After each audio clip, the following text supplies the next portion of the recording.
candi peninggalan dan candi yang berada di Jawa Timur, guys. Inilah yang akan saya sampaikan berikut. Inilah penjelasannya.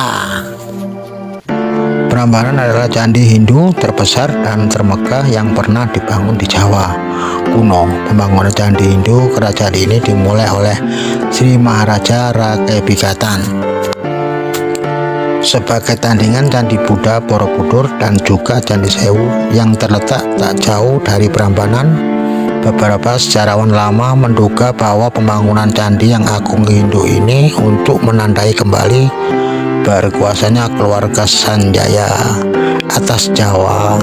Hal ini terkait teori wangsa kembar berbeda keyakinan yang saling bersaing, yaitu wangsa Sanjaya penganut Hindu dan wangsa Sailendra penganut Buddha. Pastinya dengan dibangunnya candi ini menandai bahwa Hinduisme aliran Saiwa kembali mendapat dukungan keluarga kerajaan setelah sebelumnya warga Sailendra cenderung lebih mendukung Buddha aliran Mahayana. Hal ini menandai bahwa kerajaan Medang beralih fokus dukungan keagamaannya dari Buddha Mahayana ke pemujaan terhadap Siwa.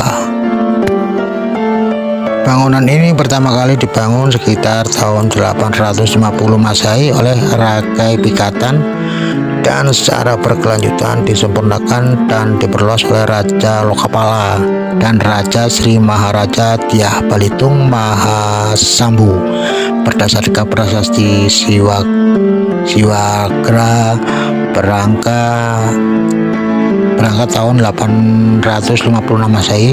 Bangunan suci ini dibangun untuk memuliakan Dewa Siwa dan nama asli bangunan ini adalah bahasa Sanskerta adalah Siwagra. Sanskerta Siwagra yang berarti rumah Siwa atau Siwalaya. Sanskerta Sivalaya yang berarti ranah Siwa atau alam Siwa. Dalam prasasti ini disebutkan bahwa saat pembangunan candi Siwagra tengah berlangsung dilakukan juga pekerjaan umum perubahan tata air untuk memindahkan aliran sungai di dekat candi ini.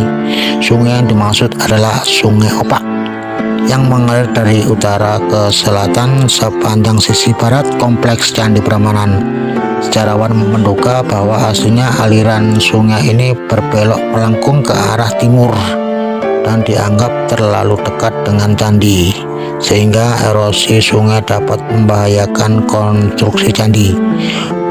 Proyek tata air ini dilakukan dengan membuat sodetan sungai baru yang memotong lengkung sungai dengan poros utara selatan sepanjang dinding barat di luar kompleks candi. Bekas aliran sungai asli kemudian ditimbun untuk memberikan lahan yang lebih luas bagi pembangunan deretan candi perwara atau candi pengawal atau candi pendamping. Beberapa arkeologi berpendapat bahwa arca Siwa atau di Garbhagriha atau ruang utama dalam candi Siwa sebagai candi utama merupakan arca perwujudan Raja Belitung sebagai arca Pedarmaan Anumerta Dyah.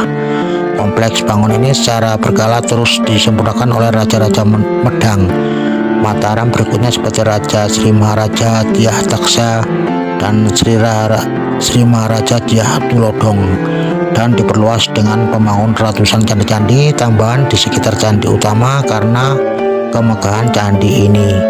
Candi Prambanan berfungsi sebagai candi agung kerajaan Mataram, tempat digelarnya berbagai upacara penting kerajaan pada masa puncak kejayaan. Sejarawan menduga bahwa ratusan pendeta Brahmana dan murid-muridnya berkumpul dan menghuni peralatan luar candi ini untuk mempelajari kitab Weda dan melaksanakan berbagai ritual dan upacara Hindu. Sementara pusat kerajaan atau keraton kerajaan Mataram diduga terletak di suatu tempat di dekat Prambanan atau dataran Kewu.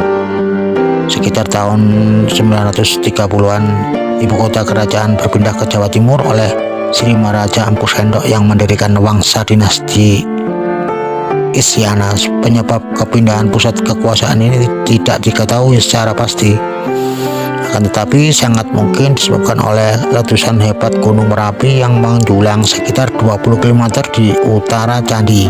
Prambanan. Kemungkinan penyebab lainnya adalah peperangan dan perebutan kekuasaan setelah perpindahan ibu kota candi.